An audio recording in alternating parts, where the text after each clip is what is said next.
In the village of Ombala, there was a thick, sprawling forest that surrounded the settlement like a protective embrace. The villagers called it Imilimo, meaning the living woods. To the untrained eye, the forest appeared lush and serene, with its towering mahogany trees and the rhythmic hum of cicadas. But to the villagers, Imilimo was more than a collection of trees. It was a sentient being. Elders often spoke about the forest during evening gatherings around the fire. They'd warn children, never call out anyone's name while inside Imilimo. The trees listen, and the forest never forgets. Most people heeded the warning, treating it as an unspoken law. The villagers were taught to refer to each other by titles like brother, sister, or friend when inside its depths. If you got lost, you called out for help, but never by name. One person who found these stories amusing was a young hunter named Kalani. Known for his sharp wit and fearless attitude, Kalani often joked about the elders' warnings. A forest that knows your name? He'd laugh. Do the trees also take attendance? His friends would chuckle nervously, but no one dared encourage him too much. Kalani's best friend Chilumba was more cautious. He'd grown up respecting the forest's mysteries. Kalani, you may not believe in the stories, but they exist for a reason. Just because you've never seen the forest's power doesn't mean it's not real. Bah! Kalani waved him off one day. I've hunted in Imilimo since I was a boy. Nothing has ever happened to me. One afternoon, Kalani and Chilumba set out on a hunting trip into Imilimo. The forest was unusually still that day, the kind of stillness that made even seasoned hunters uneasy. Birds weren't singing, and the usual chatter of monkeys was absent. Kalani, always the optimist, took it as a sign of good fortune. The animals are hiding. They must know we're coming, he said with a grin, adjusting his bow. Chilumba, however, felt a gnawing unease. Kalani, maybe we should turn back. This silence, it doesn't feel right. Turn back? We've barely started.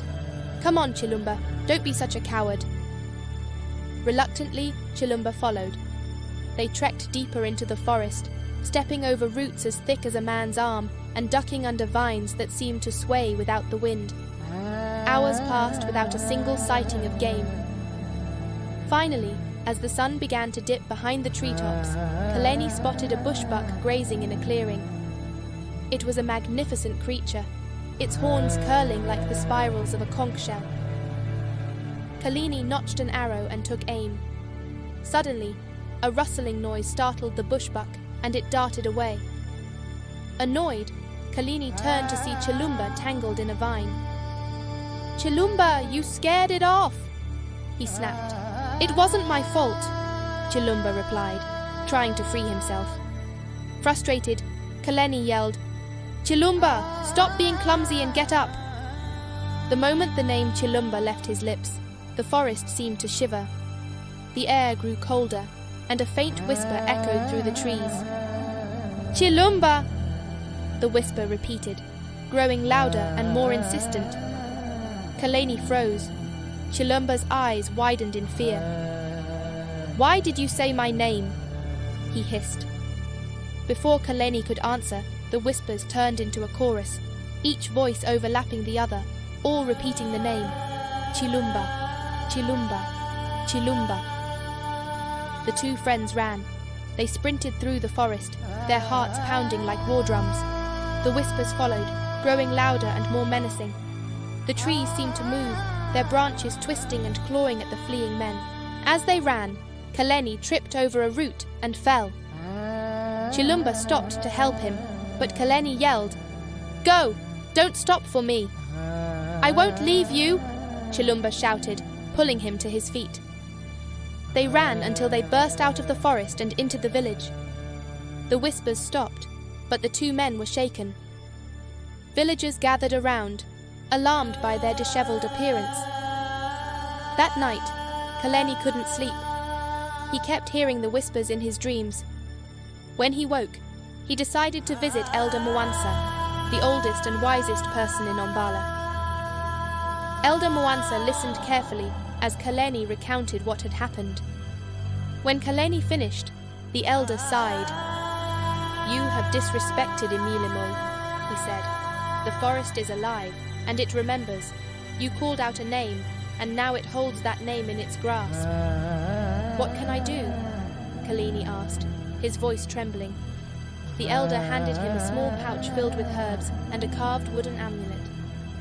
"Take this to the sacred tree at the heart of Imilimo. Offer it to the forest and ask for forgiveness. But be warned, the forest may not grant it easily." The next morning, Kaleni and Chilumba ventured back into the forest. This time, they moved with reverence, each step deliberate. The whispers began as soon as they entered, but Kaleni clutched the amulet tightly and pressed on.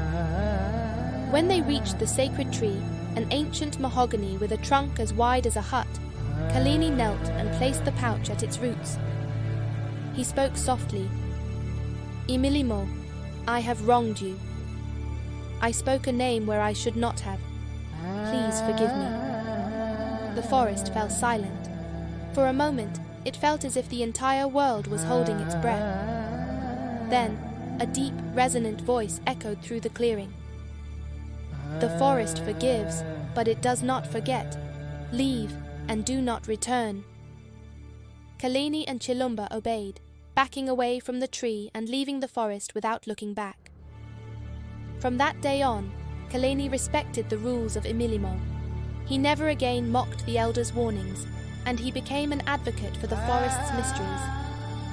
The whispers never followed him again, but he knew better than to test Imilimo's patience. In Ombala, the story of Kaleni and the forest that knew his name became a cautionary tale, passed down to remind future generations of the power and respect owed to the living woods.